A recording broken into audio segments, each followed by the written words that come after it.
ইতিহাসের অন্ধকার অধ্যায় যে যার প্রয়োজনে লুকাতে চায়, আবার গৌরবের অধ্যায় ফলাও করে প্রচার করে। নিজেদের প্রয়োজনে কেউ কেউ ইতিহাসের নতুন বয়ান তৈরির চেষ্টাও চালায়। পতিত আওয়ামী লীগের কথাই বলা যাক, শেখ মুজিবকে তার এক অধীশ্বর বানাতে চেয়েছিল। প্রচার ও প্রকাশনায় নানাভাবে তুলে ধরা হয়েছিল তার অসাধারণত্বের বয়ান। তবে এখন আস্তে আস্তে সেই অধীশ্বরের বহু ইতিহাস উন্মোচিত হচ্ছে। তবে সব গুঞ্জন সত্য নয়, আবার সব মিথ্যাও নয়। অভিযোগ আছে শেখ মুজিব পাকিস্তান সরকারের মন্ত্রী থাকাকালীন সময়ে সরকারি ক্ষমতার অপব্যবহার এবং পদমর্যাদা বলে আর্থিক সুবিধা গ্রহণ করেছিলেন। বিভিন্ন পক্ষের দাবি দুর্নীতির জন্য শেখ মুজিবের 2 বছরের জেল হয়েছিল। বিষয়টা কতটা সত্য, ইতিহাস ও তথ্যের আলোকে সেটাই জানাবো আজ। অভিযোগের বিবরণে বলা হয়েছিল, আল আমিন ইন্ডাস্ট্রিজ নামে একটি প্রতিষ্ঠান কারখানা প্রতিষ্ঠার জন্য লাইসেন্সের জন্য আবেদন করেন। 1956 সালের সেপ্টেম্বর মাসে আওয়ামী লীগ প্রদেশের মন্ত্রিসভা গঠনের পূর্ব পর্যন্ত লাইসেন্স মঞ্জুর বা বাতিল না হয়ে পূর্ব পাকিস্তান সরকারের শিল্প বিভাগে আটকে থাকে। শেখ মুজিবুর রহমান বাণিজ্য, শিল্প ও শ্রম বিভাগের মন্ত্রী হওয়ার পর প্রতিষ্ঠানের অংশীজনরা শেখ মুজিবের 15 নং আব্দুল গনি রোডে অবস্থিত সরকারি বাসভবনে গিয়ে লাইসেন্স প্রদানের অনুরোধ করেন। শেখ মুজিবুর রহমান তখন আওয়ামী লীগের সাধারণ সম্পাদক হিসাবে তার ছোট ভাই শেখ আবু নাসেরের মাধ্যমে শর্ত হিসাবে আওয়ামী লীগ তহবিলে 1500 টাকা চাঁদা দাবি ও তার ছোট ভাই শেখ আবু নাসেরকে বিনা পুঁজিতে 3 আনা শেয়ার দেওয়ার প্রস্তাব করেন। উক্ত প্রতিষ্ঠান কোনো উপায় না দেখে 1957 সালে শেখ আবু নাসেরের মাধ্যমে 1500 টাকা প্রদান ও শেখ আবু নাসেরকে পার্টনার হিসাবে গ্রহণ করেন। অতএব তিনি 1947 সালের 2 নং আইনের 5 ধারা অনুযায়ী দণ্ডযোগ্য অপরাধ করেছেন।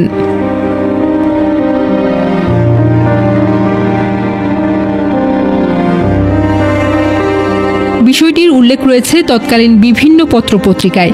কিছুটা ধারণা পাওয়া যায় ইতিহাসবিদ মহিউদ্দিন আহমেদের আওয়ামী লীগ উত্থান পর্ব 1948 থেকে 1970 বইতে। 10 অক্টোবর রাতে আবুল মনসুর আহমেদকে দুর্নীতি দমন আইনে গ্রেফতার করা হয়। একই অভিযোগে শেখ মুজিব 12 অক্টোবর গ্রেফতার হন। মৌলানা ভাসানীকে 12 অক্টোবর গ্রেফতার করে ধানমন্ডির একটি সরকারি বাসায় অন্তরীণ করে রাখা হয়। 20 অক্টোবর জেলে থাকা অবস্থায় বিশেষ ক্ষমতা আইনে শেখ মুজিবকে নিরাপত্তা বন্দী হিসাবে দেখানো হয়। এই আইনে তিনি জামিন অযোগ্য বলে বিবেচিত হন। নিম্ন আদালতে তার বিরুদ্ধে 9টি মামলা হয়েছিল। 8টি মামলায় খারিজ হয়ে যায়। একটি মামলায় ঢাকার জেলা ও সেশন জজ আব্দুল মওদুদের 1960 সালের 22 সেপ্টেম্বর দেওয়া রায়ে দুর্নীতির দায়ে শেখ মুজিবকে 2 বছরের কারাদণ্ড ও 5,000 টাকা জরিমানা এবং অনাদায়ে আরো 6 উর্দি শাসন 2 মাসের কারাদণ্ডের আদেশ দেয়। যত সাজি সাজো কোনো লাভ নাই। পাত্রপক্ষ যখন জিজ্ঞাসা করবো বংশ কি, তখন বলতে হইব আমরা খুব উচ্চ বংশ, সুর বংশ। মা, আমরা কি সুর বংশ?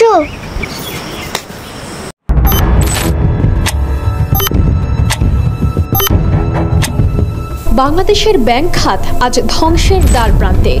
শেখ হাসিনা সরকারের 1.5 দশকের শাসনামলে বিপুল পরিমাণ অর্থ লুট, পাচার এবং অনিয়মের ফলে দেশের অর্থনীতিতে সৃষ্টি হয়েছে ভয়াবহ সংকট।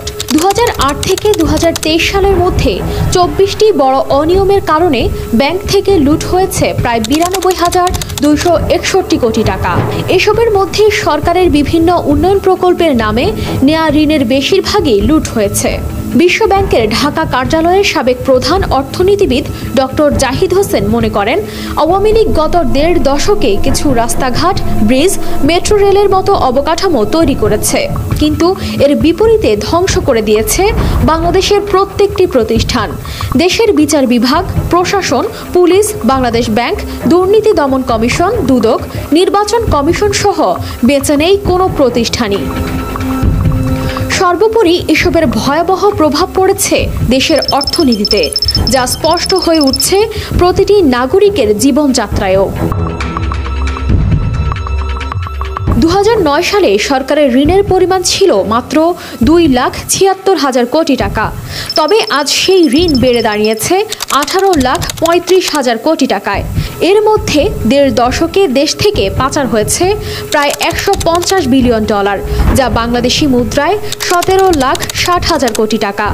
এই বিপুল পরিমাণ অর্থ পাচারের ফলে দেশের অর্থনীতির ভিত নড়বড় হয়ে পড়েছে, যা আরও সংকটের দিকে ঠেলে দিচ্ছে বাংলাদেশকে। 2011 সালে শেয়ার বাজারে ঘটে যাওয়া ধস ছিল দেশের অর্থনৈতিক ব্যবস্থার জন্য একটি বড় ধাক্কা। 2009 থেকে 2010 সালের মধ্যে শেয়ার বাজারে অস্বাভাবিক উত্থান দেখা যায়, কিন্তু 2011 সালের জানুয়ারিতে আকস্মিকভাবে ঘটে 10% পতন। এর পরের মাসে আরও বড় পতন ঘটে, যা বিনিয়োগকারীদের মধ্যে চরম আতঙ্ক ছড়িয়ে দেয়। সেই সময়ে বাজারের অস্থিতিশীলতা এমন পর্যায়ে পৌঁছায় যে বিনিয়োগকারীরা রাস্তায় নেমে প্রতিবাদ জানাতে বাধ্য হন। তদন্তে 60 জন প্রভাবশালী ব্যক্তিকে দায়ী করা হলেও তাদের বিরুদ্ধে নেওয়া হয়নি কোনো শাস্তিমূলক ব্যবস্থা। বাংলাদেশের ব্যাংকিং ইতিহাসে অন্যতম বড় কেলেঙ্কারি হল হলমার্ক সোনালী ব্যাংক ঋণ জালিয়াতি। 2010 থেকে 2012 সালের মধ্যে সোনালী ব্যাংকের রূপসী বাংলা শাখা থেকে জাল কাগজপত্রের মাধ্যমে 35 বিলিয়ন টাকা ঋণ নেওয়া হয়। এর মধ্যে 27 বিলিয়ন টাকা চলে যায় হলমার্ক গ্রুপের কাছে, আর বাকি টাকা 5টি কোম্পানির মধ্যে ভাগ হয়। বাংলাদেশের ইতিহাসে এটি ছিল সবচেয়ে বড় ব্যাংক জালিয়াতি, যা দেশবাসীকে হতবাক করে দেয়। একইভাবে বেসিক ব্যাংকের ঋণ জালিয়াতি ছিল আরও একটি বিশাল দুর্নীতি। 2010 থেকে 2012 সালের মধ্যে ব্যাংকটির শীর্ষ কর্মকর্তারা যাচাই ছাড়াই প্রায় 4000 কোটি টাকার ঋণ ইস্যু করেন। এর ফলে দেশের ব্যাংকিং খাতের ওপর পড়েছে চরম প্রভাব, যা এখনও কাটিয়ে ওঠা সম্ভব হয়নি। পদ্মা সেতুর দুর্নীতি কেলেঙ্কারি বিশ্বব্যাংকের 1.2 বিলিয়ন ঋণ বাতিলের কারণ হয়। দুর্নীতির অভিযোগে বিশ্বব্যাংক ঋণ বাতিল করলেও বাংলাদেশ সরকার নিজস্ব অর্থায়নে সেতুটি নির্মাণের সিদ্ধান্ত নেয়। যদিও প্রকল্পটি সফলভাবে শেষ হয়, তবে দুর্নীতির এই অভিযোগ দেশের সুনামকে ক্ষুণ্ণ করে। 2016 সালে ঘটে বাংলাদেশ ব্যাংকের ইতিহাসে রিজার্ভ চুরির ভয়াবহ ঘটনা। হ্যাকাররা একটি সাধারণ ইমেইলের মাধ্যমে বাংলাদেশের রিজার্ভ থেকে 10 কোটি 10 লাখ ডলার চুরি করে। এই অর্থ নিউ ইয়র্কের ফেডারেল রিজার্ভ ব্যাংকে রক্ষিত ছিল, যা ফিলিপাইনের বিভিন্ন ব্যাংক এবং ক্যাসিনোতে স্থানান্তরিত হয়। এছাড়া বাংলাদেশ ব্যাংকের ভল্টে সোনার মান পরিবর্তনের ঘটনাও একটি বড় কেলেঙ্কারি হিসেবে সামনে আসে। 22 ক্যারেটের সোনা ভল্টে জমা রাখার পর হয়ে যায় 18 ক্যারেট। এই অনিয়মের ফলে সরকারের ক্ষতি হয় প্রায় 2 কোটি টাকা।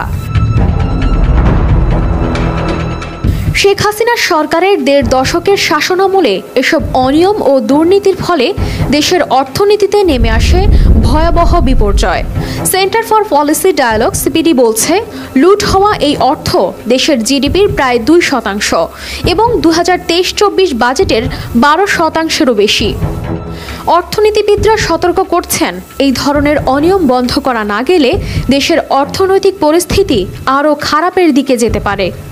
সম্প্রতি দেশের অর্থনৈতিক ব্যবস্থা আরও সংকটময় হয়ে উঠছে, যখন সরকারি ব্যাংকগুলোর মাধ্যমে বড় অঙ্কের ঋণ দেওয়ার পর তা ফেরত আসছে না। এদিকে আন্তর্জাতিক সংস্থাগুলো বাংলাদেশকে সতর্ক করছে, যদি এই অর্থনৈতিক অবস্থা অব্যাহত থাকে তাহলে বাংলাদেশকে একটি ঋণ ফাঁদে পড়তে হতে পারে।